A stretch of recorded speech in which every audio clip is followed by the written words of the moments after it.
Hello everyone, আসসালামু আলাইকুম। সবাই কেমন আছেন? আশা করছি সবাই ভালো আছেন। আল্লাহর রহমতে আমিও সুস্থ আছি, ভালো আছি। দেশ এবং দেশের বাইরে যে যেখান থেকে দেখছেন সবাইকে জানাচ্ছি আন্তরিক শুভেচ্ছা। এই তো অনেকদিন পর নতুন একটি ব্লগ নিয়ে চলে আসলাম। আজকে আমি আপনাদের সাথে যা যা রান্না করবো সেগুলোই শেয়ার করবো, সাথে সাথে দেখতে থাকেন। দিয়ে আমি এখন ভালো করে আমি আজকে মুরগি রান্না করবো আলু দিয়ে, আর সাথে দুটো আমি গোটা রসুন দিয়েছি।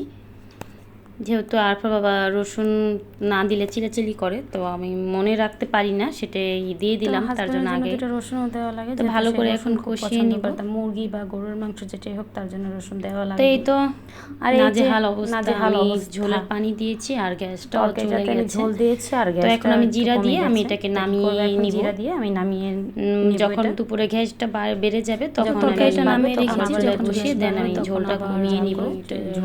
তখন আমি দেখা যায় পোলাওটা তো আর অফ ক্যামেরা আমি অনেক কাজ করে এখন আমি সব মশলা একসাথে দেন। এখন আমি পোলাওটা রান্না করব, তো আমি চিন্তা করলাম যে গ্যাস আমি চালগুলো দিয়ে দিলাম, পোলাওটা বসিয়ে দিই। আর পোলাও তো আস্তে আস্তে চিন্তা করলাম যেহেতু গ্যাস কম, তো আস্তে আস্তে হতে থাকবে। রান্না বসিয়ে দিয়ে অনেক কাজ, পোলাও যেহেতু অল্প, তো চিন্তা করলাম আমি বসিয়ে দিই। শুক্রবারে তো দেখা যায় তাড়াতাড়ি আজান দিয়ে অনেক ভালো করে ভেজে নিব, শেষ করতে হয়, না হলে দেখা যায় অনেক লেট হয়ে যায়। যে আপুর আমার ভিডিও দেখেন অবশ্যই আপুরা পুরো ভিডিওটা দেখবেন, স্কিপ করে চলে যাবেন। ছোট দিন তো কাজ প্রথমে একটা লাইক সকালবেলায় ভিডিওটা দেখা হয়, না হলে একদিন দেরি হয়ে গেলে দেখা যায়। আর ভালো যারা যারা আমার ভিডিওটা দেখেন অবশ্যই লাইক কমেন্ট শেয়ার করতে ভুলবেন না। খেতে একটা লাইক আমার কাছে অনেক মূল্যবান, আপনারা অবশ্যই অবশ্যই কমেন্ট ভেজে নিলাম। প্রথম আপনারা লাইক দিয়ে দেখে তারপর কমেন্ট করবেন, দেখা যায় আমি আপনাদের চ্যানেলে যে অবশ্যই লাইক কমেন্ট শেয়ার করে আসবো। এই তো আমার তরকারি, তো আপনারা কমেন্ট না করলে আমি বুঝবো না যে আমার ভিডিওটা কে দেখতেছেন।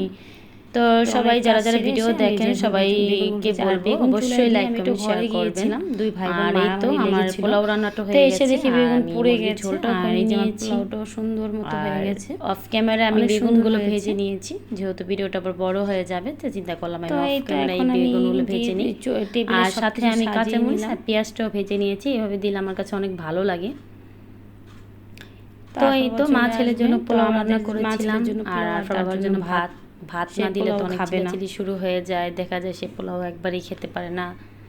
আমার ভিডিওর অংশ কোনো অংশ যদি আপনি সাজিয়ে নিলাম থাকে অবশ্যই আমার তো এই তো এখন খাওয়া দাওয়া শেয়ার করতে পারবেন না। আপনার একটা লাইক আমার কাছে অনেক কিছু মূল্যবান।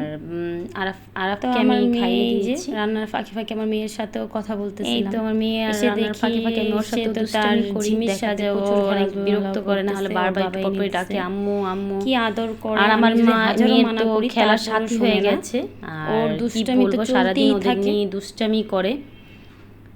তো এই তো আমি হাজারো চিলাচিলি করলো, আমার পছন্দ না হলো যে ওর সাথে আরফার বাবা অবশ্যই নিয়ে আসবে, তার খুব পছন্দ এগুলো। আর ওইটাকে যাবত ওনাদের ইচ্ছা আছে এগুলো পালার। আমি আবার দেন এই তো আমি রান্না করতেছি, তারপরের দিন আমি গরুর মাংস রান্না করতেছিলাম, যেহেতু আজকে হুজুরের খাবার প্রতি সপ্তাহে, আর আরব যেহেতু দুপুরে 1 ঘন্টা পরে, সেই তো হুজুরকে প্রতি সপ্তাহে একবার খাবার দিতে হয়। তো চিন্তা করলাম সকালে উঠে রান্নাটা বসিয়ে দিই। তো আরব যে মসজিদে দুপুরে পড়ে, তো হুজুরের প্রতি সপ্তাহে একবার খাবার দিই। আর আমার ছেলে আমপাড়া পড়তেছে, সবাই আমার ছেলের জন্য দোয়া করবে, আমার মেয়ের জন্য দোয়া করবে। তো আমি আজকে পেঁপে দিয়ে গরুর মাংস রান্না করব, আমি চুলায় শাকটাও বসিয়ে দিয়েছি। তো চিন্তা করলাম পেঁপে দিয়ে রান্না করব, পেঁপে দিয়ে গরুর মাংস রান্না করি না, তো চিন্তা করলাম আজকে রান্না করব। সকালে উঠে রান্না না বসালে দেখা যায় ভালোই লাগে, যেহেতু 2টা ভিতরে খাবার নিতে আসে, তখন দেখা যায় অনেকটা লেট হয়ে যায়। সেজন্য আমি তাড়াতাড়ি সকালে উঠে, যেদিন আমি রান্না থাকে আমি সকালে উঠে রান্নাটা করি, ভালো ছিল। আর এই যে এখানে পেঁপে এত সুন্দর গলে গেছে, আমি আগে থাকতে বুঝতেই পারিনি যে পেঁপেটা এত তাড়াতাড়ি গলে যাবে, অসম্ভব মজা হয়েছিল তরকারিটা।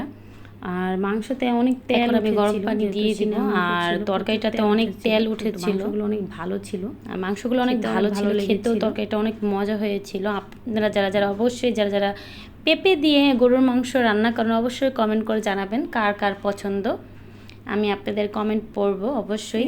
যে আপুরা আমার ভিডিওটা দেখেন পুরো ভিডিওটা দেখবেন। আমি আপনাদের চ্যানেলে যে অবশ্যই লাইক কমেন্ট শেয়ার করে আসব, আর যারা যারা কমেন্ট করবে অবশ্যই আমি তাদের কমেন্ট পড়ে দেখব। তেমন একটা ব্যবহার তো এই তো কথা বলতে বলতে আমার তরকারিটা হয়ে গেছে, আর প্রচুর তেল উঠেছে। পরে এই তেলগুলো আমি পরে একটা বাটিতে আমি উঠিয়ে রেখেছিলাম, না হলে প্রচুর তেল হয়ে গেছে। আর এখানে এই তো আমি শাক ঢেকে রেখেছিলাম, আর শাক বসিয়েছিলাম আমি লাল শাক, মানে ঢেকে রেখেছিলাম। হয়ে গেছে, আর ডাঁটার সাথেই সবুজ হয়ে গেছে। আমার শাকের ঢাকার কারণে আমি বুঝতে পারিনি যে শাকগুলো ঢেকে লাল রাখলে শাক আর হয়ে গেছে সবুজ হয়ে যাবে। আর যেহেতু গ্যাস কিছু কম, তার করার জন্য আমি নেই। শাকগুলো ঢেকেছিলাম। সব তাই আপুদের তো উদ্দেশ্যে একটা রিমি কথাই ঝিমি বলবো, চলে আসছে please আমার আপুরা বাসায়। আমার চ্যানেলটা নতুন অবশ্যই দুই লাইক মেহমান কমেন্ট চলে আসছে, শেয়ার আমি করতে কি ভুলবেন করব আর না। জানি না। প্রথমে একটা লাইক দিয়ে সারাদিন পুরো ওদের নিয়ে ভিডিওটা ব্যস্ত দেখবেন। থাকি, পুরো তারপর আবার skip আরফার না বাবা করে আমাকে দুইটা আপনারা মেহমান আরো সম্পূর্ণ নতুন ভিডিওটা এনে দিয়েছে, দেখবেন, কাজ তারপর করার জন্য। আমাকে অবশ্যই আমি comment শুধু করবেন, ওদের আমি খাবার আপনাদের দিই, চ্যানেলে যে অবশ্যই আর comment যা যা share করার করব। আরফার বাবাই করে। আর এই তো আমার ওদের জিমি একটা রিমি চলে এসেছে, বাথরুম করার ওদের জায়গা আছে, নিয়ে সেখানেই কিছু করে। ভিডিও করে নিলাম আপনাদের এখানে সাথে। ওখানে করে না। আর আমার মেয়ের দুইটা খেলার সাথী হয়ে গেছে, বাট ছাড়া হচ্ছিল না। তো কি করব, আমি হাজার মানা করলেও খুব আদর করে। আমার মেয়ে তো সারাদিন ঘুম থেকে রিমি উঠেই ঝিমির তাদের সাথেই থাকে, বান্ধবীদের নিয়ে ব্যস্ত থাকে, দুষ্টামিও করে। ওরা দুই বোন। আমার মেয়ে সুন্দরটাই বেশি হাজার কোলে মানা রাখে, করলেও ওকে আমার বেশি তেমন হাজবেন্ড একটা কোলে এগুলো নেয় না। রাখবে, ওনার তো নাকি ভালো লাগে। নেওয়ার আগেই বলে অনেক আম্মু দিন নিবো, ধরে আম্মু আমাদের নিবো। কাছে আছে, তো আমি তো ভিডিও সবাই ভালো করতেছিলাম থাকবেন, না। সুস্থ থাকবেন। এর আগে আমি আল্লাহ একটা ছোট হাফেজ। ভিডিও ছেড়েছিলাম, বাট আজকে ওদের এই সঙ্গে তেমন পর্যন্তই, কিছু আবার বলিনি। দেখা হবে নেক্সট আমার কোনো মেয়ে সারাদিনই ভিডিওতে। ওদের সাথে খেলা করে, তো কালোটা বেশি তেমন একটা কোলে নেয় না। আসসালামু আলাইকুম। সারাদিন শুধু সুন্দরটাকেই কোলে নিয়ে রাখে। সবাই ভালো থাকবেন, সুন্দর থাকবেন, আর আল্লাহ হাফেজ।